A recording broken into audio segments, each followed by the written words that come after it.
right, well, we might as well get started. It's just noon. So good afternoon, everyone. Thanks very much for coming. Can you hear me in Decatur and Carbondale? Can you hear me? Thumbs up, yes or no? We're good here. We're good. Good. So I think you all know me. My name is Hilary Sanfey. I'm in the Department of Surgery, and we're going to tag team today. The second part of the presentation will be from Debi Santini. So what we're going to do today is go over some material that you probably will be extremely familiar with, because we're going to talk a little bit about handoffs. And then towards the end of the presentation, I'll talk about some principles of communication. And then Debi Santini is going to talk to you about communication from a patient standpoint. So first of all, I have no conflict of interest. Neither of us has any conflict of interest to disclose.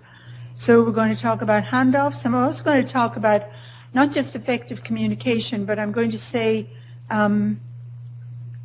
just a little bit about supervision as well. So part of the theme that's been running through some of what we've been doing in the last few months has to do with teamwork, team leadership, team communication. So from that point of view, I am going to touch on supervision today. So beginning with handoffs, sign-outs, whatever you want to call them. As I'm sure you will know, since the duty hour restrictions came in 2003, the number of handoffs that occur within the hospital have increased by at least 40%. The average patient who spends 5 days in the hospital will have about 15 handoffs from the residents. Now, of course, there are also going to be handoffs from the nursing staff, from the attendings, respiratory, and all of the other people that are involved in the patient's care. So if you've ever played that telephone game, you know that each handoff has the potential for an error that gets magnified and just gets carried on from one person to another. Further, because communication during handoffs has been found to be so fraught with error and adverse events, a number of our accreditation and regulatory bodies have insisted that each hospital must have guidelines for handoffs. Now, what sort of problems can occur with the handoffs? These are multiple, and now, after a 10-year period, you know, it's interesting that the duty hour restrictions were brought in order to improve patient safety, but actually they've opened a whole new Pandora's box of problems. And what we're seeing is, first of all, there's been a delay in ordering critical tests, and there's a wealth of literature on the problems. Often an increase in the number of complications because of communication errors, increase in adverse events, and these occur because a cross-cover resident is caring for a patient versus the resident who knows the patient. There also has been an increase in the length of stay in hospital, an increase in the number of tests that are ordered, because an individual who's cross-covering doesn't know what's been done already, so they err on the side of safety and they repeat the tests. And there's been an increase in medication errors, again, mostly related to poor communication and poor handoff. So what do we know about communication errors? And this is one study from Caprice Greenberg that was published some years ago, in which they looked at about 400 surgical malpractice cases. And they found that a communication error occurred in 13.5% of malpractice cases. And bulk of these occurred in handoff, or the dominant category was in handoffs or in some sort of patient transfer. So it might have been a patient moving from ICU out to the floor, vice versa, etc. But almost 60% of residents reported that one or more patients were harmed because of a problematic handoff during their last rotation. So this is not over a resident's lifetime, over their career, over a year, but just during that last rotation. This is one study from Vinita Rora, who's done a lot of work on handoffs. And what she did was bring together a group of internal medicine residents, and these were junior doctors, and asked them about problems that they had identified as a result of a handoff just during their last period on duty. And she broke these down into the type of problem, and 22 were what she called content omission, and the others were communication failure. So content omission was pretty much as you might expect. It was a situation where information was either not written down or not given, or it was incomplete, and this had to do with not saying this is what needs to be done with the patient, or not saying this is what needs to be done, and if the test is positive, this is the action that needs to be taken. So the content omission referred to not just passing on information about a patient history, but also the follow-up plan, whether it was a consult or whether it was a new test or a new medication that had been ordered. Sometimes it was just not telling the resident coming in, when you get this result, you need to phone the attending, or you need to phone the chief resident. And then communication failure occurred because the handoffs were hurried, there wasn't time to ask questions. If it was written, the writing was illegible, or the orders were just unclear.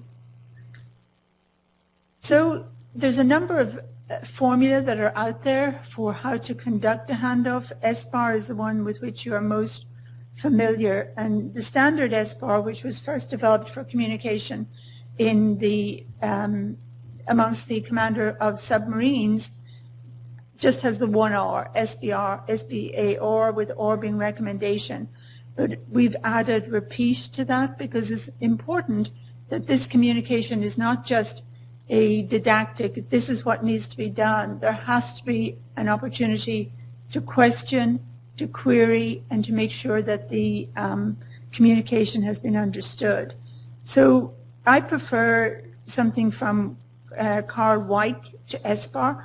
And Carl Weick is not a physician, but has done a lot of work on in looking at the firefighters in the United States and how they communicate, how they come together as a team.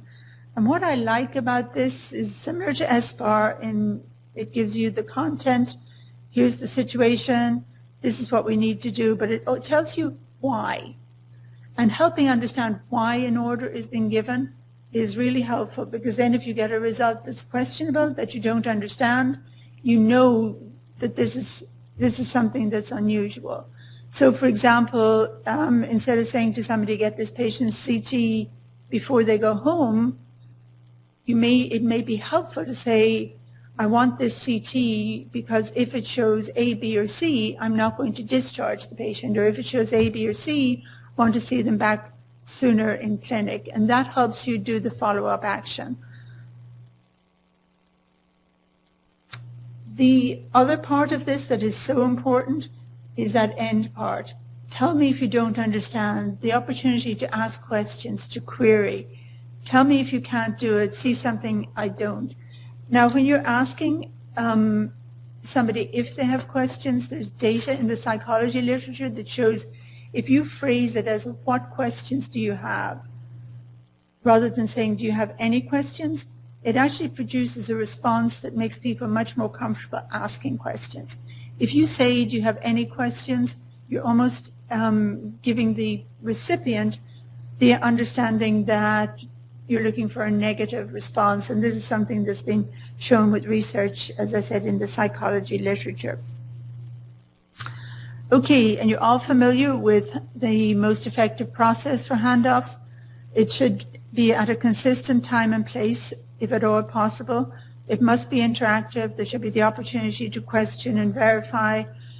Also, there should be some opportunity to verify patient data. And if we're using paper medical records, then the handoff should take place at the nurse's station where you have access to the charts. Otherwise, in a room where you can log on to the computer and access the electronic medical record.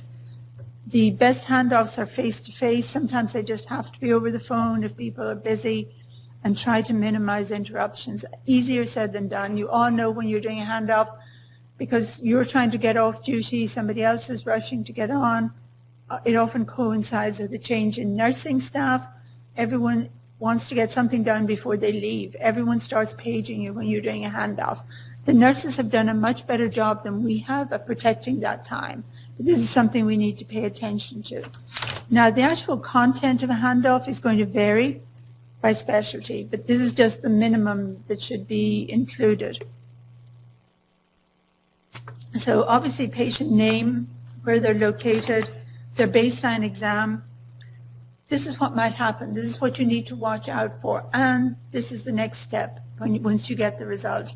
What tests are pending and who needs to be called. Okay, so now we're going to talk a little bit more about some broader aspects about communication.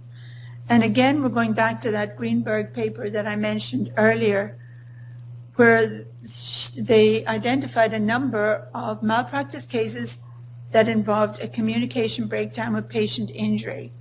And in 72% of these, there was only one error in communication that led to an escalation of events that resulted in injury to the patient and a subsequent lawsuit. And most of the communication breakdowns were verbal. 74% involved status asymmetry and 73% involved ambiguity about responsibilities. So status asymmetry means that you are dealing with people who were at a different level in the hierarchy or from different disciplines. So it might have been nurse to doctor, it might have been attending to resident, resident to attending, respiratory to nurse, etc. The whole point of status asymmetry is that you're dealing with people from different training programs, different cultural backgrounds, who will express a concern in a different way. And I'm sure you're all familiar with this.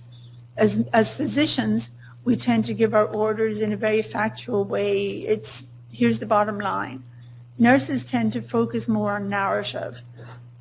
Again, a lot of data to support that we communicate differently. Surgeons communicate in a different way to psychiatrists, to physicians. Not always in the best possible way, but we all have different styles within our discipline and within our specialty. And this is where you can get an error in communication. Ambiguity about responsibilities is self-explanatory.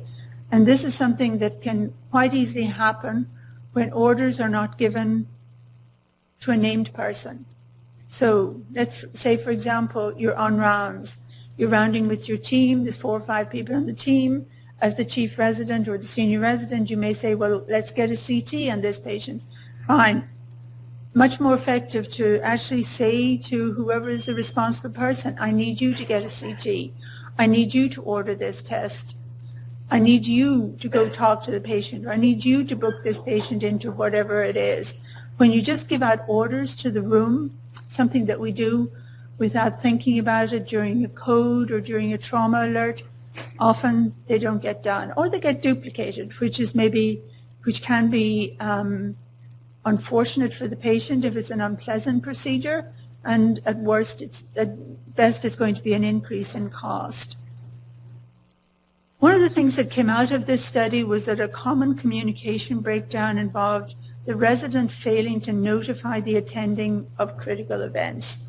And let's just talk about that for a little bit. And I'm going to use a different paper just to illustrate a point. So this study was from the Harvard group. And what they did was at the beginning of the year, they set out a list of critical patient events that mandated a phone call to the attending. And most of these are probably similar to perhaps the list that you have about when to notify your senior or your attending. It was any change in status of the patient, any new event, major wound complications. This was a surgical study. Anything that required an intervention that had not previously been discussed or approved or planned. So basically, new events had to be communicated to the attending. And it was made crystal clear this is what needs to be done to all of the residents. So what happened? Well, after 3 months, they went back and they identified 80 of these incidents and in a third of them, absolutely no effort was made to contact the attending, even though the resident knew this was the rule. A reason was given that, well, they didn't really feel the attending was required for management. However, when the attending was called, management changed. The attendings apparently were all receptive to contact, and they all knew the patient when they were informed. So why do you think we were reluctant to actually call a supervisor, even when it's made clear that this needs to be, that this is the rule and this is the expectation? Again, this is a study from the Chicago folks, Jeannie Farnan and Vanita Rora, and what they did was look at a number of incidents in which they had what was called resident uncertainty. So incidents in which the resident who was on call, taking care of the patient, wasn't sure what to do. Sometimes they had been given an order to do a procedure that they were not comfortable performing, or they just didn't know what the decision was or didn't know what the goal was for the patient. So when a new event came up, they weren't sure was this patient DNR, DNI, or whatever. So residents are uncertain. Who do they ask? In this particular study, again, it was made clear that if the resident was uncertain, they were to contact the attending, and the attending was on call in-house. However, what happened was there will be some overlap in these numbers, but the first person that the residents asked was a colleague, and sometimes the colleague was from a different specialty, but still that was the first choice. Second choice was to look in the literature to see if that would give any guidelines as to what needed to be done. Next choice was to go to a more senior resident, and then the attending was the last choice. So there's absolutely nothing wrong with using colleagues or using the literature or fellows for guidance, except that the order to these residents was notify the attending. Any thoughts on why somebody might not want to call a senior person when they have uncertainty? No thoughts? Do you all call your attending without thinking about it? Supposing it's a chief resident and you're a junior, you're very comfortable calling them when you're uncertain? Seeing a few nods. Well, again, there's literature on this, and sometimes we're reluctant to call because our culture impedes speaking up or asking for help. We don't want to look foolish. We don't want to expose our ignorance. We're worried about calling somebody who may be the person who's going to write a letter of recommendation for us at some point, or is going to complete an evaluation at the end of the rotation. Another barrier to asking for help is that as attendings, we often send mixed messages. And perhaps chief residents make this same mistake because we praise independence. How often have you heard senior residents talk about, in a praiseworthy way, a junior who never calls them at night? So we praise the resident who manages a busy team, manages a busy service without disturbing us, yet we send a mixed message by saying we want to be called. And this is something that I think we need to be careful about when we're supervising. We have a jiggly computer here. And the final reason is that we tend to work, even though we work in teams and we're trying to level the playing field and flatten the hierarchy, we do still practice in a hierarchical situation. So the culture tends to be such that the intern communicates with the senior resident, with the chief resident, with the attending, and interns are often reluctant to go straight to the attending, even if a patient is in extremis and for whatever reason they can't contact other members of the team. So a lot of the work that we've been doing on patient safety and communication is aimed at removing these barriers by, for example, in the operating room, calling people by our first name, writing everybody's name on the board, making sure that you know the names of the people when they're on your team. Easy enough if they're on your team for a month or so, but sometimes, depending on where you work, in the emergency room, for example, you may just work with somebody for one day, or you may have a nurse in your clinic who's covering for somebody and just there for one day. Often we assume that somebody has a particular role because they're there. We may assume they're a physician when in fact they're not, or we assume they're a medical student when they're not. So when you have new people in the room, make sure you ask a first name and make sure you're clear about their role and their training. All right, so now we're moving a little bit into supervision. And again, this is a very nice paper from Tara Kennedy, and this is she's from Toronto. And she talks about 4 different types of supervision. Routine is where somebody always double checks everything that the resident is doing. Responsive is resident patient specific, so the supervisor will tend to adjust their level of supervision depending on the confidence they have in the resident or the critical or complex need of the situation. Direct care is when the supervisor manages all the care, gives all the orders. And the backstage is when they pretty much let the resident do it alone, go alone, but they come back maybe later and double check with the nurses, check the charts, etc. Now, if you think about those 4 models of supervision for a moment, you probably all know people who use one or other of those models. In fact, you may know somebody who only uses one type of supervision. And that can be sometimes problematic if you're working with somebody who always micromanages or somebody who's always, who's never there when you need them and just prefers to be involved when there's a problem. So the ideal supervisor will be somebody who can adopt or adapt their level of supervision to the circumstances and to the quality of training and the experience of the resident. Something that we don't always think about. And think about your own style of supervision in the next few days. Do you manage everybody the same way, or are there people with whom you're prepared to give a little bit more autonomy? So how do we figure this out? And again, Tara Kennedy in another paper talks about dimensions of trustworthiness. And in this study, which was also in internal medicine, they came up with 4 qualities that were important for trustworthiness. The knowledge of the resident, whether or not they knew their own limitations, whether or not they were conscientious, and whether or not they were truthful. And contrary to what you might expect, the least important of these was their knowledge base when it came to assessing the trustworthiness of somebody that they were supervising. It was far more important that they know their own limitations, that they be conscientious and ask for help and be truthful when they weren't clear about what needed to be done, than having somebody who was incredibly bright and intelligent on the team. And if you think about your own experience, that's probably true.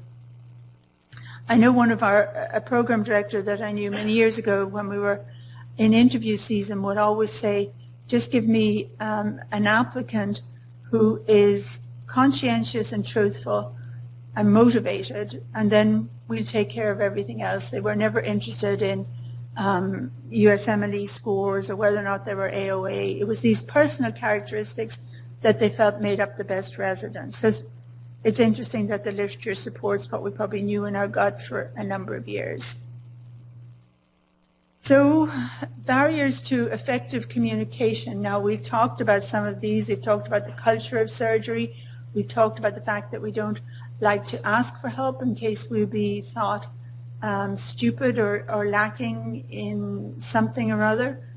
Other barriers, and this is from work from Reed Williams, who's here at SIU, are what he calls decreased familiarity and distorted communication. So decreased familiarity is important because now with the shorter work weeks, residents and medical students spend less time on a team. So there's less time for us to get to know you, to know what we can delegate to you quite safely, and also there's less time for you to get to know our communication style.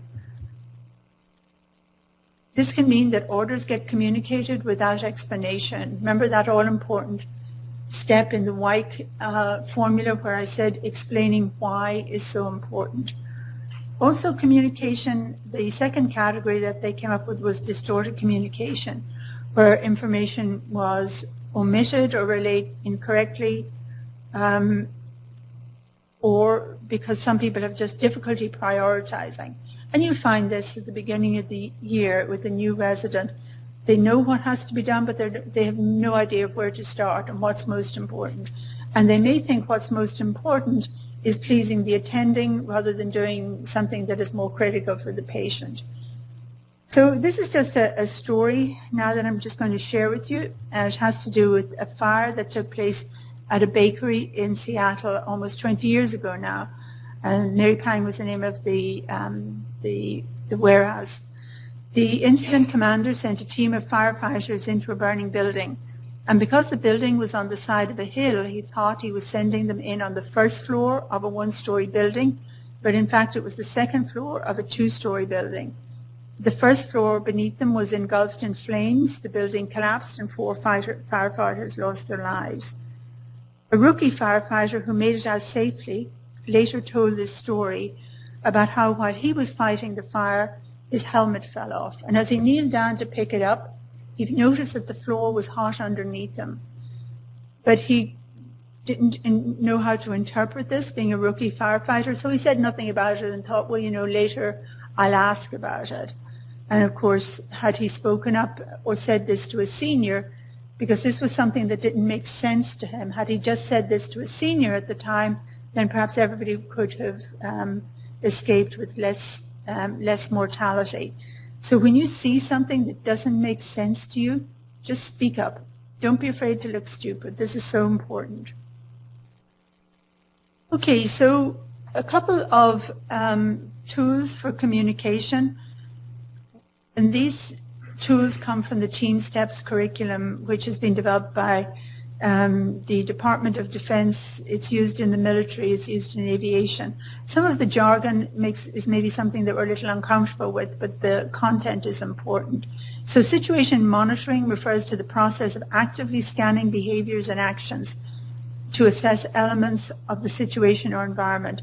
Sounds very, very complicated, but in fact there's a simple mnemonic step where S is status of the patient, T is the team, E is the environment, P is the plan. Now, status of the patient means the big picture for the patient. So if you're in the operating room, often as a junior resident in particular, you're very focused on what's happening on the operative field. So you don't notice the vitals, or you don't notice who else is in the room. You don't notice that there isn't an anesthetist there, or whatever it is. So it's looking at the big picture of what's going on with regard to the patient. Team means looking at your colleagues. Are they tired? Are they overworked? Are they able to cope? The environment. Have you got the equipment that you need? Have you got the ICU bed for that patient who's in the emergency room? And then what's the plan? Does the plan need to change because circumstances have changed? So mutual support pertains to some of those attributes that I said under team in that step mnemonic. Mutual support is just watching each other's back. Are people able to do what they've been asked to do? It's about being willing to admit mistakes, to accept and give feedback, but also about anticipating the needs of your team. And if you see that one person is sharing more, has a larger burden of responsibility, making sure that gets evenly distributed. And often we have a problem in that we tend to have what we call an upside-down reward system. So if I'm working with somebody who works very hard, is very conscientious, very efficient, and somebody who's really slow, I often tend to give more and more work to the person who's efficient because I know they'll get the job done more quickly, rather than taking the time to coach and teach the person who's a little slower. So we need to watch that. The brief is a tool which, again, is self-explanatory. And this is a tool that should be used at the start of any new activity, where you assign responsibility, expectations, and make the anticipated outcome clear. And there's a checklist, which is on the right side of your slide, which can be used for the brief. It's just seeing, is everybody here that you need? Everybody understand their roles? What's the plan? Have we got everything we need? Similarly, there is a debrief, which is an informal post-event information exchange session. So what went well? Where is there a need for improvement? How can we do this better the next time? Do we need to change the plan based on what we've just done? Now, in terms of communication, there are several ways in which, several tricks that should be used in communication. The check back and the call out. The check back means after you've given an order, making sure that not only the order has been received, but the recipient needs to let you know that that order has been received and that it was received as it was communicated. Call out on the far right-hand side just is information that is something you're familiar with. During a code, you're calling out, these are the vitals. I need an IV, I need this, I need that. So making sure that everybody knows exactly what's going on. Now, most of what we've talked about when we refer to teams are teams that maybe you've worked with for a couple of weeks, for a month, for however long your rotation might be.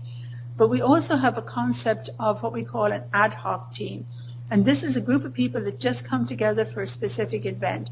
For example, if you have a code, a lot of people come into the room, you may not know who they are or what their roles are, or a trauma alert or some crisis situation. So the mnemonic on the left, SMART, again, based on work that's been done here, has been used to communicate in an emergency situation. Now, the mnemonics are explained on the slide, but what is important when you have this code is very quickly identifying who is in the room. You know, you may have 5 people in the room in white coats or in scrubs. You don't know who's a nurse, who's respiratory, who's an anesthetist, or what. If you don't even know their first name, you can even just say nurse or respiratory, whatever it is. But when you're giving orders, don't just give orders to the room. Make sure you assign them to a specific person. Now I'm going to show a video, if I can make this work, which is always a little bit of a challenge for me. Reclining 5,000. Cactus 15.9, departure to contact line, maintain 15,000. Maintain 15,000, Cactus 1549.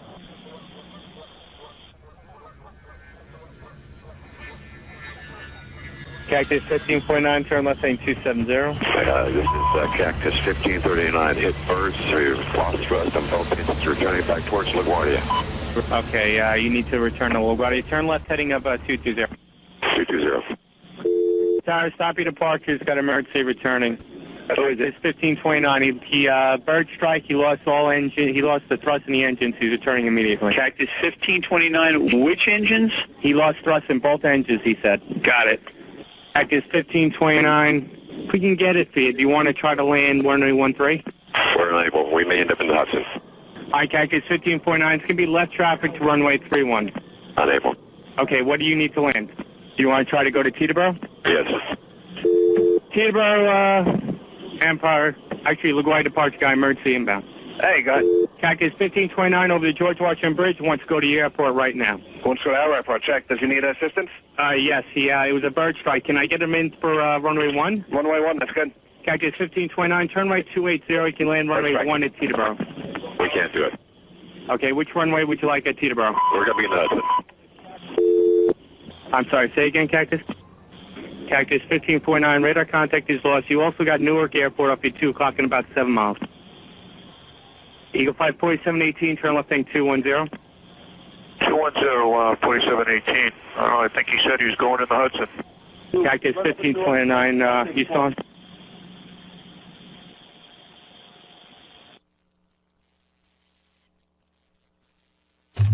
Okay, a famous video. You've probably seen, if you haven't seen that particular computerized reconstruction, I'm sure you're familiar with the conversation that took place with the event and with the conversation between the pilot and the air traffic control. How long do you think that communication was between realizing that he had an emergency situation and landing in the water? If you're familiar with the event, you probably know. Any guesses? Well, it was less than 90 seconds. So less than 90 seconds, and did you hear anyone shouting, raising their voice? There was perhaps a slight tremor in the voice of one of the air traffic controllers, but everybody did their job. And so that, again, I think is just an example of if you know what needs to be done, you stay calm, you communicated well, lives will be saved and everybody will work a little better. So I'm just going to leave you with this slide. This slide is just some of the data that's accumulating to show that improving communication does make a huge difference in the safety of our patients. And the first study looks at errors in the emergency department. There's length of ICU stay on your far right, changes in post-op sepsis, and then this far one looks at errors in labor and delivery. So again, a wealth of data that shows improving communication, improving teamwork leads to patient safety. And I'm just going to go to the last slide at this point, which were final recommendations when it comes to communication with your colleagues and with your team. Make sure you set very clear expectations. Make sure you confirm that the person is comfortable doing what they've been asked to do, that you've assigned clear responsibility, and all of this is in the best interest of the safety of our patients.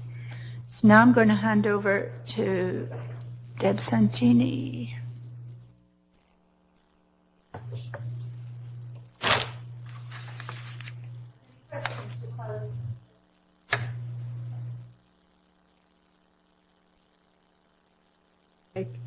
Thank you very much, Dr. Sanfey.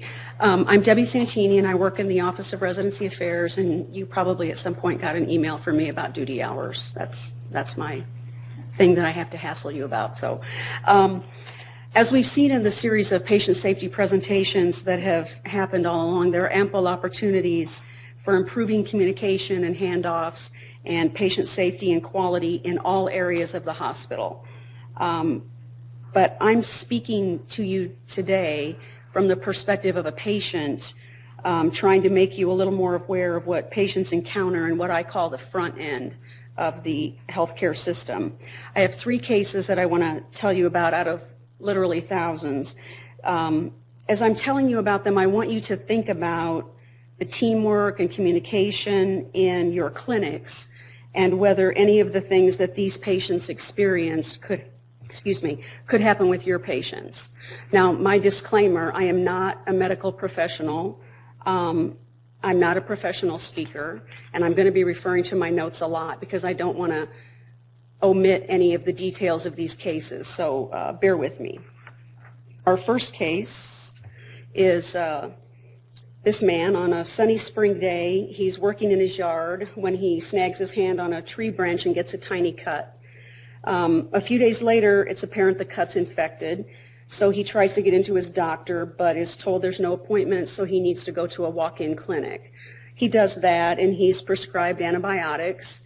Unfortunately, that doesn't fix the problem. So 2 more times over the next 6 weeks, he tries to get in with his doctor again, and is again sent to the walk-in clinic where he sees different doctors and is again prescribed different antibiotics. And he continued to feel worse and worse until he collapsed on a Sunday at home, unable to move from the waist down. He is taken to the hospital where they determine that the infection that started in his hand is now all through his system and has affected his spine. He is hospitalized for 3 months with IV antibiotics and infectious disease specialists, and then he spends 2 more months in the hospital getting rehab to try to be able to regain some mobility. He's discharged from the hospital in early November and told to follow up with his doctor 2 weeks later. The day of his discharge, they call the doctor's office to get an appointment, but are told there's no openings. I'll have the nurse call you back to work you in. Over the next 6 weeks, they call repeatedly to try to get that appointment, but no one ever calls them back.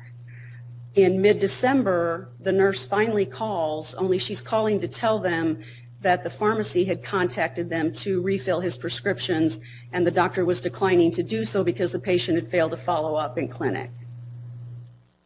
They told the nurse that they tried and tried, and that due to the patient being unable to work now for 6 months, this illness and hospitalization had hit their finances extremely hard, so they needed the appointment definitely before January 1st when their deductibles started over. But the nurse tells them there's no way that they can get in due to the holidays and the physician's schedule.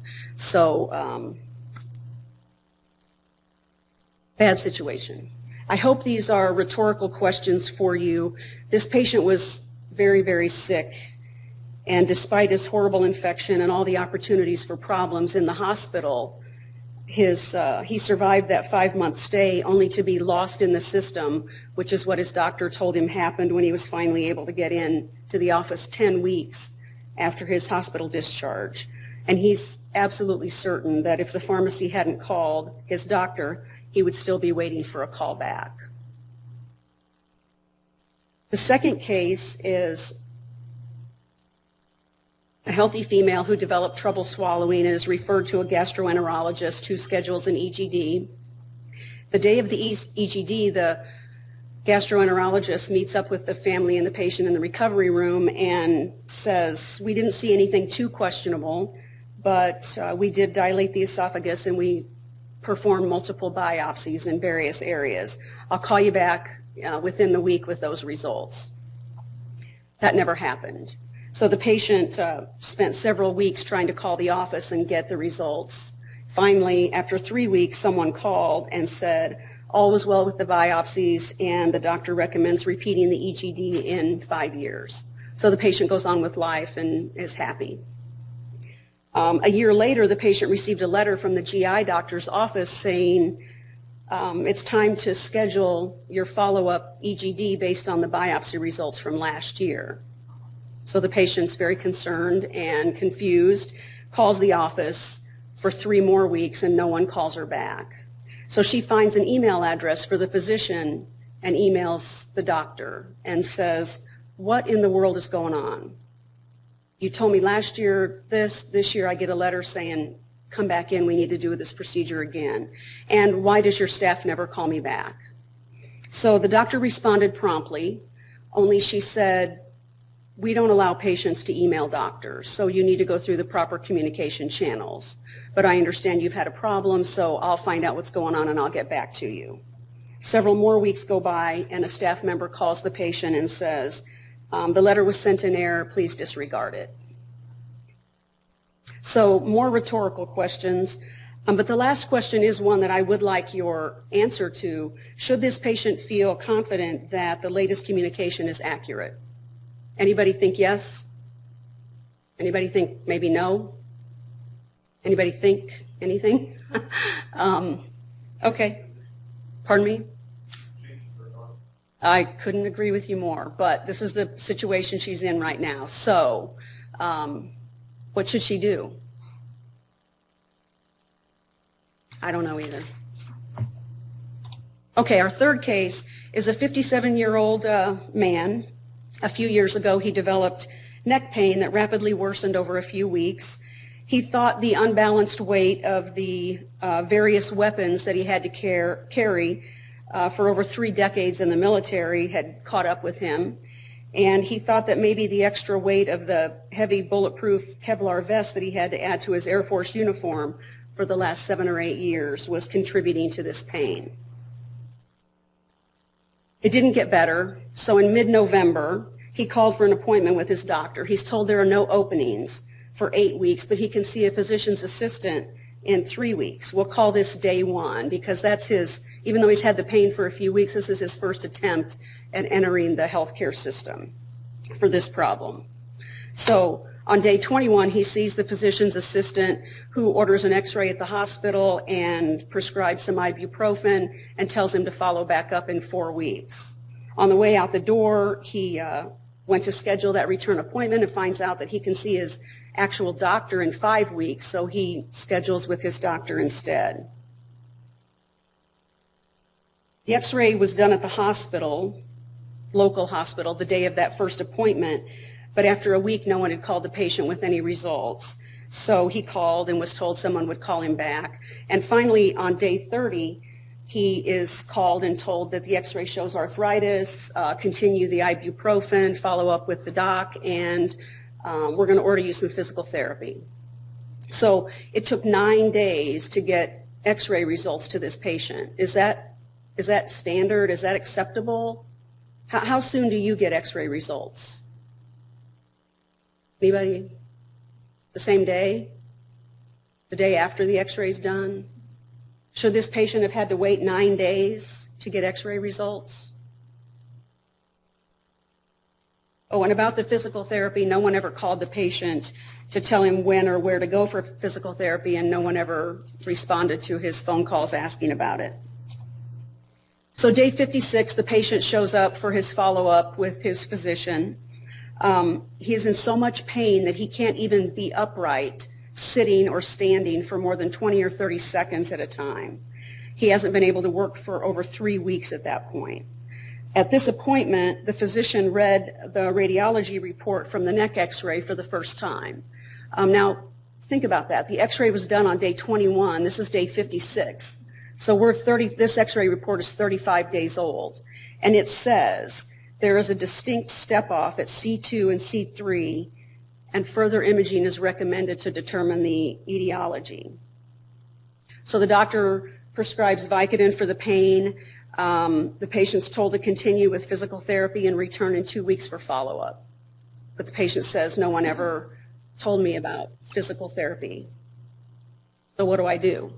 The doctor checks the record and says, oh, yes, indeed, the physical therapy was noted in the record, but it was never ordered, so let's get that ordered and get you going with that. And come back in 2 weeks. So it's finally ordered.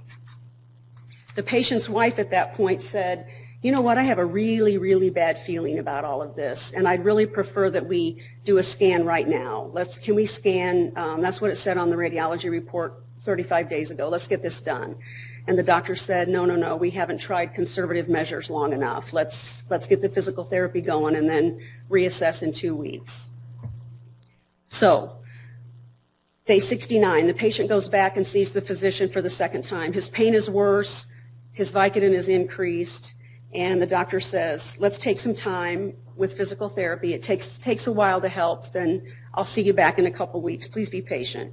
And at that point, the patient's wife stood in front of the exam room door and said, I'm not leaving. You can order a scan now, or we can stay here all day, but I'm not leaving without a scan. So at that point, the MRI was ordered. On day 73, the MRI took place at the hospital. And as soon as the images started coming across, everyone jumped to attention because the picture showed that C2 was completely shattered by a 5-centimeter mass that was displacing the spinal cord. The radiologist tells the patient and his wife that his C-spine is completely critically unstable and confers with the patient's doctor, and they decide that the patient must be admitted for his C-spine to be stabilized, and because it's critical now to get some further scans and tests done. So the patient's transported down the hall to the ER, and he spends 6 hours on a stretcher in the ER with no consults, no treatment, and no pain relief. He's finally told, you know, it's the weekend. Nothing's going to get done anyway over the weekend, so you might as well go home. You're going to be a lot more comfortable at home anyway. So the patient is sent home that night with a white thing to Velcro around his neck and an appointment to see a neurosurgeon the next week. And he's told, be sure not to stumble or bump your head or anything because that could be fatal. So on day 77, the patient sees the neurosurgeon who orders a CT-guided biopsy for the next day, and that is completed, and the patient's told that he'll have the results in 3 to 4 days. An agonizing week goes by and the patient doesn't hear anything. So he calls the neurosurgeon's office and is told, we don't have any results yet. We'll call you when we do. On day 92, 14 days later, they call and say, it's sarcoma. The good news is it's not non-metastatic. But the next day, the patient's wife went and picked up a copy of the written report, and it instead says metastatic high-grade sarcomatoid carcinoma. Whole different ballgame. Completely different than what they were told verbally the day before, and that changes everything. The biopsy report suggested that the primary site could be anywhere in the body and said that further imaging was essential to identify the primary source so treatment options can be determined. The neurosurgeon has no explanation for this huge difference in the verbal report and the written report. And he tells the patient, there's nothing I can do for you, but I'm going to refer you to another surgeon to see what their opinion is. And he tells the patient that that appointment is set for 3 weeks later.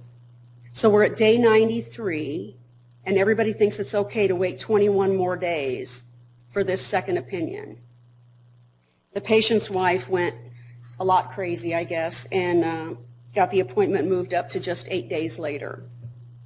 So day 101, the patient sees the second surgeon who agrees this is non-operable, but suggests that maybe a gamma knife could hold some hope, and promises to have his office set up that consultation and contact the patient with that information. As of today, that call has never come. So here the patient is at day 101, 28 days after the mass has been found. His neck was determined to be critically unstable, and it's still critically unstable.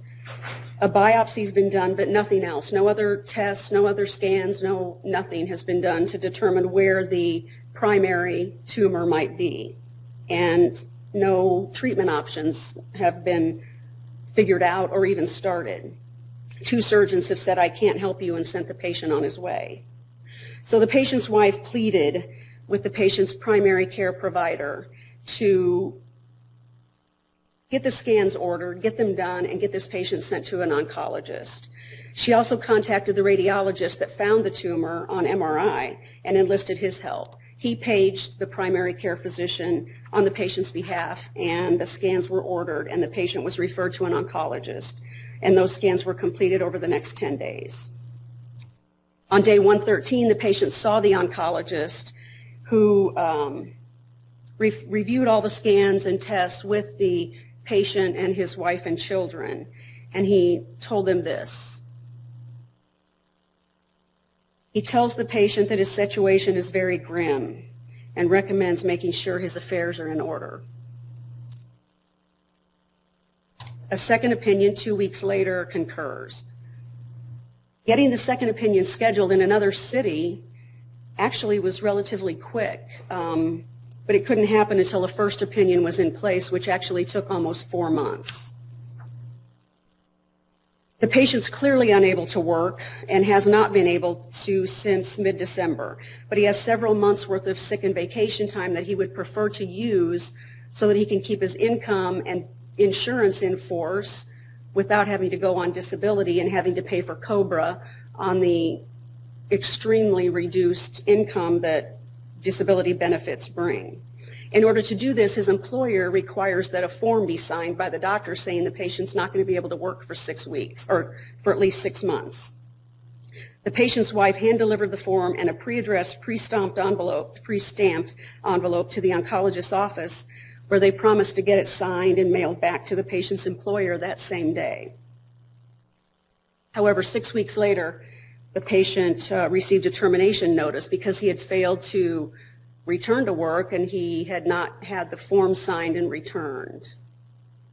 The form was in fact still sitting on the desk of one of the oncologist's employees. And the very rare, very weird, very aggressive cancer took this patient's life not long after he received that termination notice. I'd like to tell you that situations like these 3 cases are extreme examples, but in talking with people around the country, it's actually somewhat typical. So Ms. Rain from the Robert Wood Johnson Foundation says that patients need to be able to navigate the healthcare system, which raises the question, how in the world does somebody do that? These patients tried their hardest and failed. And Dr. Grumman has this to say. She talks about being drop-kicked into a foreign country and being a tourist. She's absolutely right. Although being a tourist often implies a pleasant experience, in the healthcare system, that's rarely the case.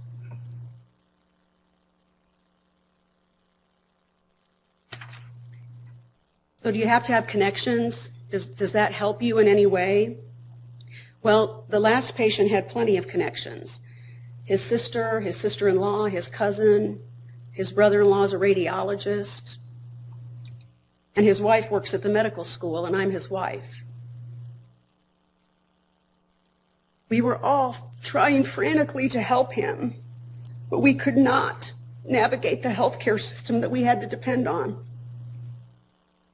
The cases I've told you about today happened across multiple practices and multiple specialties and multiple cities and states. I have to believe that there are some practices that are excellent at implementing systems that patients can navigate, but clearly there are many that are not. And also, just to clarify, there were no residents or medical students or trainees of any kind involved in any of these cases. So none of it was a situation of inexperience or unfamiliarity with the systems. Which takes us back to the question at the beginning, are there opportunities to improve on the front end of the healthcare system? And I would say this is another rhetorical question. Clearly there are. And making those improvements, I believe, needs to be a very high priority. So I ask you to put yourself in the place of the patient and consider how they fare when trying to navigate whatever system you're currently providing care in, and as well as any future practices that you have. Do you know the answers to these questions for the clinics you work in today? Could any of these things happen to any of your patients? The people in the last two cases were never hospitalized, so all the handoffs and teamwork and safeguards that are in place in the hospital could never have helped them. But prioritizing timely patient communication on the front end would have gone a long way towards helping them navigate the system and ultimately have better outcomes. And I want to end with a little story. How many of you have does anyone not have a cell phone? Everybody has a cell phone. So at some point, everyone has dealt with the cell phone service providers in some capacity. I know it can be frustrating, but you've all dealt with them. Okay, after my husband died, there were lots and lots of things to handle and deal with, and one of them was canceling his cell phone service. Now, I put it off as long as I possibly could because my children and his friends and family from all over the world found some measure of comfort in calling his cell phone, hearing him on voicemail and leaving him very emotional messages. But financial considerations meant that the phone had to go. So I called the cell phone service provider and they expressed their sympathy. They canceled the service for his phone. They reviewed the services I was paying for to see if they could reduce what I was paying. And they were very accommodating, very helpful. And it took maybe a half hour all total to get that done.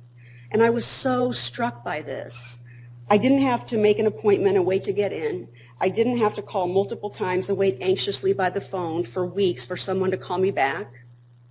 They acted like helping me with that stupid cell phone was a life or death situation. Only it wasn't. What you do is life or death.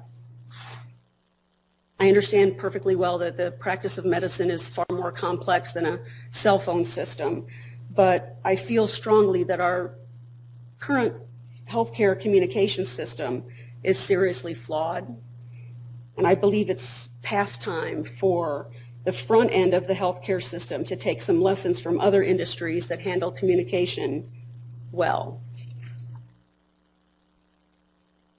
So to take Dr. Sanfey's question from earlier, what questions do you have for Dr. Sanfey or I? Anybody? Anything?